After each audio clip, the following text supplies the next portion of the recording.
In 2008, the global financial system was pushed right to the absolute brink. I mean, we came dangerously close to a complete and total collapse. The fallout was just staggering.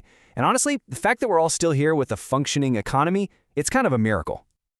The human cost was absolutely immense. In the United States alone, 8.7 million jobs, they just vanished. And 4 million families, 4 million, lost their homes to foreclosure.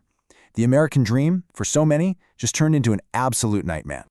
And for anybody with savings or, retirement account, the stock market lost half of its value. Trillions of dollars in wealth just gone. Poof. So you've got to ask the big question, right? How? How on earth did the world's economy come so close to complete failure? Well, in this explainer, we're going to unravel the whole story, how this giant house of cards was built, and then how it all came crashing down. Okay, so let's get right into it. To really understand this whole meltdown, we've got to go back to the early 2000s, where the very first dominoes were being so carefully lined up.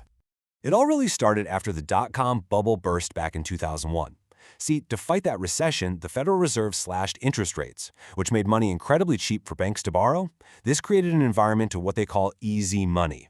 But then a really crucial rule change in 2004 basically threw gasoline on the fire. You see, before 2004, investment banks had a kind of guardrail. They could only borrow about $12 for every $1 of their own money. But after 2004, that cap was just removed. All of a sudden, they could borrow and lend out pretty much as much money as they wanted, which let them take on truly massive, unprecedented levels of risk.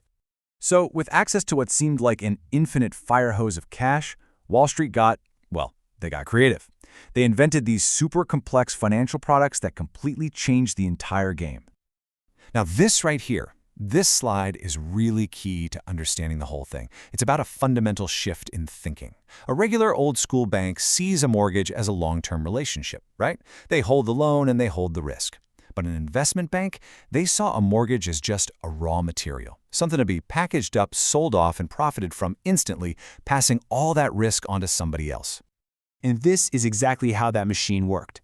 Banks would take thousands of individual mortgages, bundle them all together into a brand new product called a mortgage-backed security, or MBS, and then they'd sell it to investors all over the world. The bank gets a quick profit, and boom, the risk is now someone else's problem. But here was the problem. This money machine needed a constant supply of new mortgages to keep running, and when the banks ran out of safe, reliable people to lend to, they didn't slow down. Oh no. Instead, they just lowered their standards, creating what we now know as subprime mortgages, loans given to people with a much higher chance of not being able to pay them back. And believe it or not, it got even crazier. Some banks started handing out what were nicknamed ninja loans. And that stands for, get this, no income, no job, and no assets. It's actually hard to believe, but people were getting huge home loans without having to prove they could ever pay them back. And then they took it a step further. They created something called collateralized debt obligations, or CDOs. Now, these were like those MBSs, but on steroids. They bundled together not just mortgages, but also car loans, credit card debt, and even other MBSs. It was like that movie Inception, but with just layers and layers of debt. So this is the really crucial point. The entire global financial system was becoming dependent on this giant mountain of incredibly risky loans. And yet, this ticking time bomb was being marketed and sold as one of the safest investments in the entire world. I mean, it's unbelievable, right? These complex bundles, stuffed with subprime and even ninja loans, were being stamped with a AAA rating. That is the highest, safest rating you can possibly get, the same rating they give to super secure U.S. government bonds. It's insane. It really makes you wonder, doesn't it? How could something so obviously risky be labeled as perfectly safe? Well, you just have to ask a simple question: who is paying the companies that were giving out these perfect ratings? And this slide just brilliantly illustrates the fatal flaw in the whole system. The rating agencies were getting paid by the very same investment banks whose products they were supposed to be judging impartially. So if an agency gave a bad rating, the bank would just say, fine, we'll take our business to your competitor who's willing to give us the AAA we want. It was just a massive, glaring conflict of interest. And then the whole house of cards began to wobble. By 2007, homeowners started defaulting on those risky loans. In March 2008, the giant investment bank Bear Stearns collapsed. Then, on September 15th, Lehman Brothers went bankrupt. The very next day, the insurance giant AIG was on the verge of complete failure. The panic was on, and the entire system just began to freeze solid. With the whole system in a complete nosedive and the global economy staring into an abyss, governments were forced to take some really unprecedented actions just to prevent a full-scale, worldwide meltdown.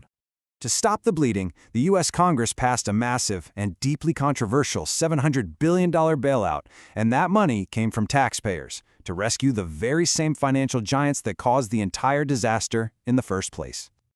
But the damage was already done. The U.S. was plunged into its worst recession since the Great Depression. The shockwaves were felt everywhere. Stock markets crashed around the world, Iceland's entire banking system literally collapsed, and global trade just plummeted. So to fight back, the government launched a huge stimulus package. The Fed cut interest rates to basically zero, and in 2010, the Dodd-Frank Act was passed, a sweeping set of new rules designed to make sure something like this could never, ever happen again. You know, the recovery took years, and for millions of people, things never really went back to normal. The crisis taught us a really painful lesson, that maybe nothing is truly too big to fail. And that leaves us with a pretty critical question today.